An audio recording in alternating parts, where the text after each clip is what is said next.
International aid agencies have started delivering food to vulnerable families in Zimbabwe as the nation faces a hunger crisis.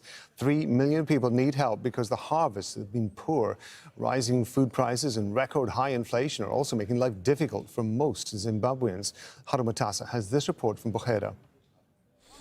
It hasn't rained much in this part of Zimbabwe for several months. This food from international aid agencies is appreciated. People here in Buhera say they sometimes have to borrow money to feed their families. And what it often means is that people will eat fewer meals, they will eat less food, they will prioritize within the family who gets meals and who doesn't get meals. And they may also resort to other coping strategies. So it's not an easy time when you're among those vulnerable households in rural areas in Zimbabwe. This time of the year is always challenging in Zimbabwe's drought-prone regions. A report from the country's Vulnerability Assessment Committee estimates some 3.8 million people will not have enough to eat during this lean season.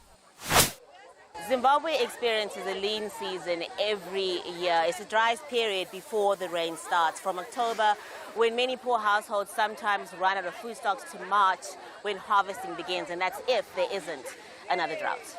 It started raining in some parts of the country, but not out here. Sarudzamu Nyangadzi is worried. If it doesn't rain, life for her family will get tougher.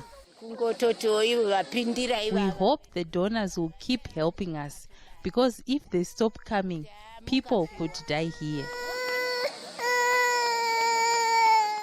International aid agencies are working with Zimbabwe's government to feed millions of families. Climate change, rising food prices, and an inflation rate of more than 260% make things worse.